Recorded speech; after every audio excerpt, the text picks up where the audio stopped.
존경하는 국민 여러분, 김상희 국회 부의장님과 선배 동료 의원 여러분, 그리고 홍남기 부총리님을 비롯한 국무의원 여러분, 안녕하십니까? 국민의힘 허은하 의원입니다.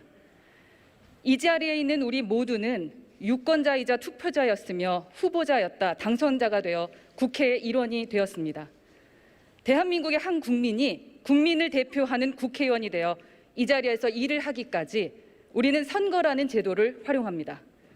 인류가 사회를 유지하기 위해 만든 최고의 발명품인 민주주의, 그리고 국민이 주인인 국가를 유지하기 위한 유일한 제도가 바로 선거입니다.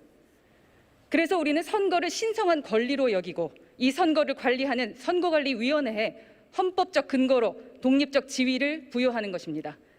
우리는 이 선관위의 관리 아래 대통령부터 기초의원까지 총 4,017명의 대표를 선출해 지금의 대한민국을 운영하고 있습니다. 얼마 전에도 선거가 있었습니다. 이번 선거는 대한민국, 아니 인류 역사상 가장 수치스러운 선거였습니다. 그리고 준엄한 국민의 심판을 받았습니다. 이 선거에 쓰인 국민 혈세만 820여억 원입니다.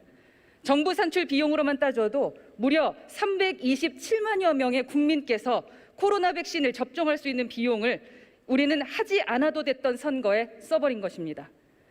그 어느 때보다도 겸허하고 신중하고 공정해야 할 선거였습니다.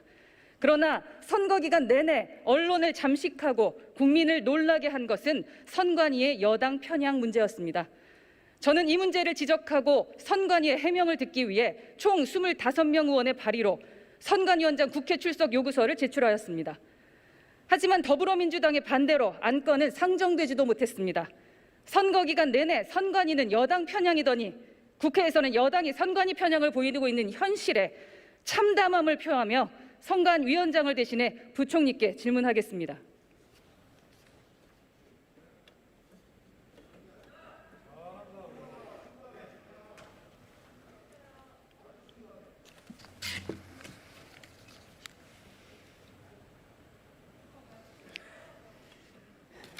부총리님, 네.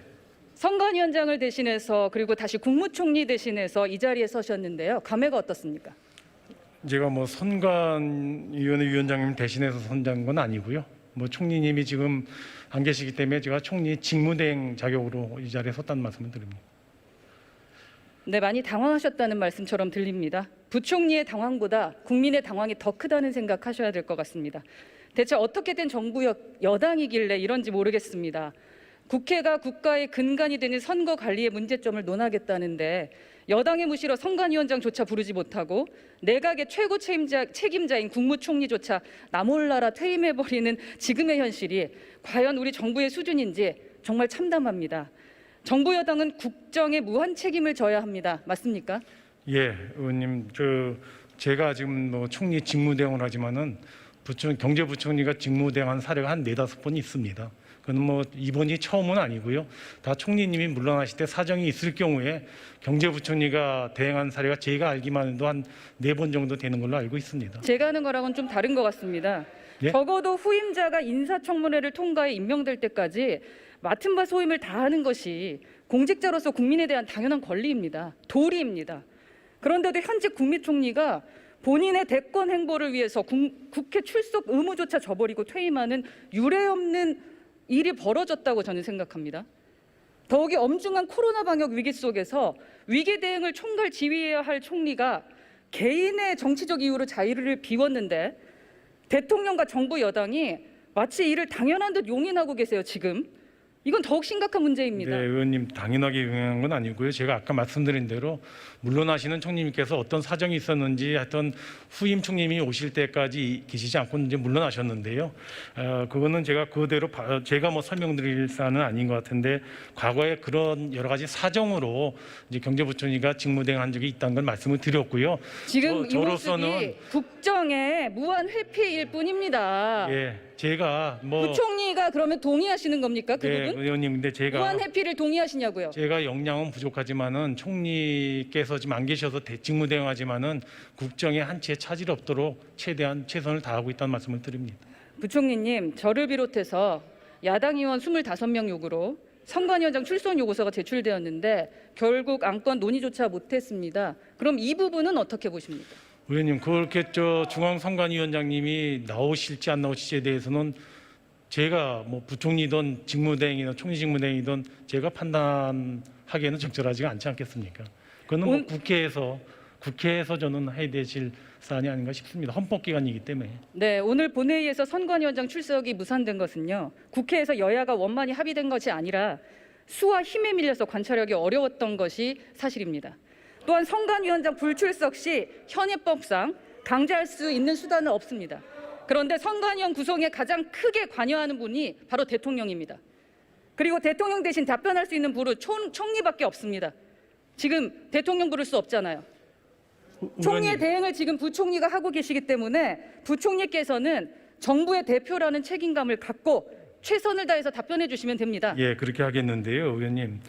중앙선거위원회 헌법상 독립기관인데 그분을 국회에서 부르고 못 부른 거에 대해서 행정부에서 그렇게 하라는 건 저는 그럼 이해가 잘 가지 선관위원장의 않습니다. 국회 출석이 선관위의 독립성을 침해하는 것이라고 보십니까? 아니, 그 판단은 국회에서 결정하셔가지고 저희가 중앙선거관위원회도 헌법상 독립기관인데 저희 같은 행정부가 이래라 저래라 하는 것은 더 이상하지 않습니까? 국회법상 121조 5항은요, 특정 사항에 대해서 질문하기 위해 출석을 요구할 수 있다고 되어 있습니다. 그러니까 국회에서 부총리님, 요구하시면 되지 않습니까? 선관위는요, 조직이 신성한 것이 아니라 국민의 선거 행위가 신성한 것입니다.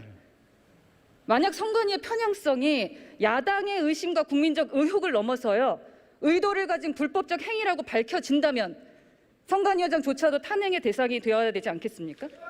의원님, 그 판단은 국회가 하면 되지 않습니까? 왜 행정부에서 나온 오히려 저희가 중앙선관위에 관한 업무를 왈가왈부 얘기하는 것 자체가 중앙선관위의 독립성을 해치는 거 아니겠습니까?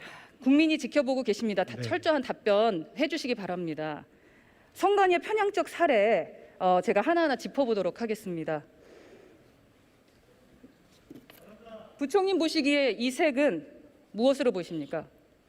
어떤 색? 의원님, 제가 아까 말씀을 드리는데요. 중앙선거관리위원회의 판단에 대해서 제가 행정부 총리 직무대행으로 나와 있지만은 거기에 대해서 잘했다, 잘못했다, 이렇다 저렇다 하는 것 자체가 저는 대정부 독립성 질문입니다. 훼손이라고 생각합니다. 질문에 답변해 주시기 바랍니다. 무슨 색으로 보이십니까? 이제 저는 뭐 지금 색깔은 푸른색에 하얀 글씨로 보입니다. 네, 선관위는요, 이 색을 선거 중립을 위한 보라색이라고 하고요, 국민은 여당이 상징되는 파란색이라고 합니다.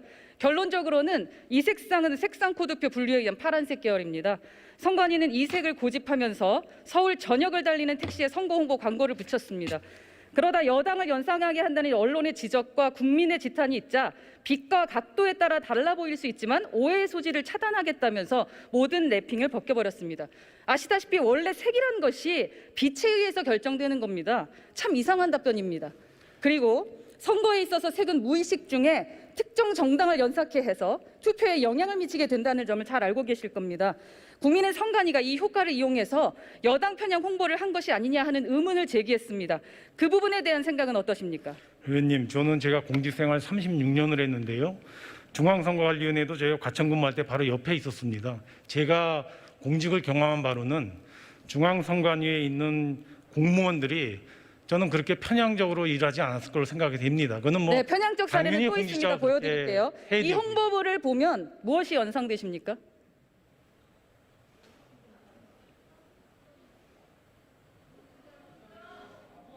예, 무엇이 연상되냐고요? 이 홍보물은요, 지난 보궐선거전에서 마포구청이 마포군의 26개 주민단체 센터에 부착한 홍보물입니다. 주민센터를 방문했다가 이 홍보물을 본 한 시민께서 여당을 연상케 하는 편파적 홍보물이라면서 선관위에 신고해 주셨습니다. 이에 대해서 선관위는요, 선거법상에는 저촉되지 않지만 오해의 소지가 있을 수 있다면서도 기호만 가리는 소극적인 지시를 했습니다. 실제로 이 홍보물은 여당뿐만 아니라 여당 소속인 마포구 국회의원과 마포구청장의 선거 포스터 이미지를 그대로 차용한 것입니다. 누가 봐도 선거 직전 여당을 연상시키기 위해서 구청이 앞장서서 선거에 개입한 것이라고 생각되는데 부총리께서는 그렇게 안 보이십니까? 예, 저는 뭐 중앙선관위 판단이 저는 존중합니다. 그리고 중앙선관위 판단에 대해서 제가 이렇다 저렇다 말할 수 있는 네, 위치가 선거 아니라는 점을 개입은요. 말씀을 드립니다. 마포구청만이 아닙니다. 더 지능적이고 전략적인 개입은 시민의 방송이라는 TBS에서도 일어났습니다. 이 포스터 보면 무엇이 생각나십니까? 의원님 이렇게 생각하시면은 우리 지하철역에 전부 1번 있는 것 갖다 사진 찍어가지고 무슨 생각나냐고 여쭈는 거하고 똑같지 않습니까? 어느 지하철에 가던 지하철 출구 1번부터 8번까지 있는데 1번을 갖다 보여주고 1번이라고 하는 것처럼 저는 지금 저한테 이게 의견을 자꾸만 물어보는 것이 저는 적절하지가 않다고 생각합니다. 지금은 가르치시는 시간이 아니라 답변을 하는 시간입니다. 무엇이 생각나십니까? 이거는 선관위 판단에 맡기도록 하겠습니다. 제가 답변할 수 있는 사항이 아닙니다. TBS가 지난 1월부터 구독자 확대를 위해 벌인 자체 캠페인입니다. 김어준, 주진우 등이 출연하는 이 캠페인은 선거를 앞두고 여당의 이미지와 기호를 연상하게 한다는 지적을 받았지만 선관위는 역시나 상관없다는 답변했습니다. 그럼 이것을 한번 보시죠. 다음 영상. TBS에 일합시다. 박영선 후보의 합니다. 이를 어떻게 보이십니까?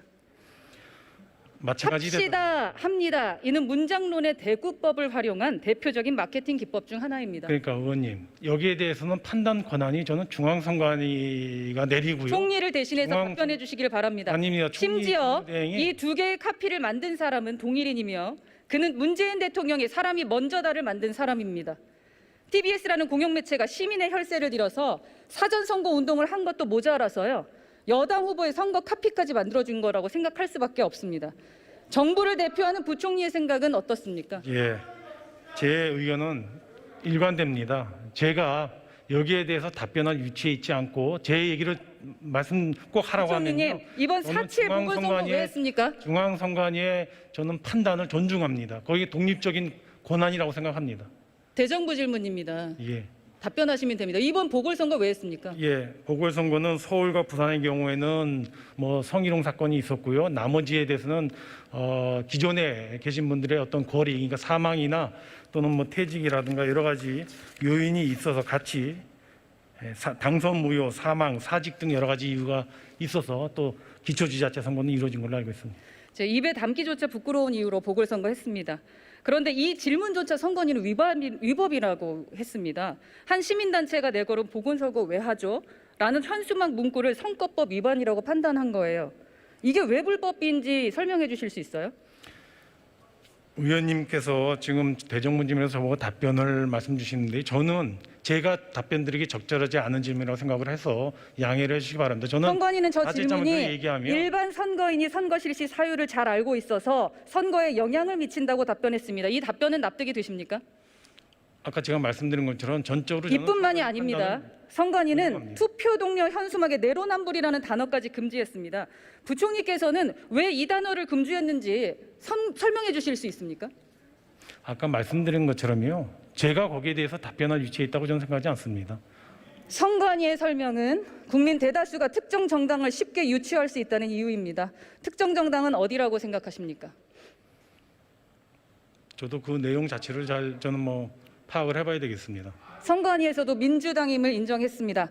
선관위가 국민 표현의 자유에 재갈을 물리려다가 여당이 내로남불 정당임을 선관위가 인정했다는 비웃음을 샀습니다. 부총리께서는 동의하십니까? 의원님, 지금 의원님은 특정한 사례를 갖고 자꾸만 저의 의견을 여쭈시는데요. 뭐 저는 제가 했던 선거와 중앙선관위 판단에 대해서 얘기할 위치에 있지 않다는 말씀을 다시 드립니다. 들어가셔도 좋습니다.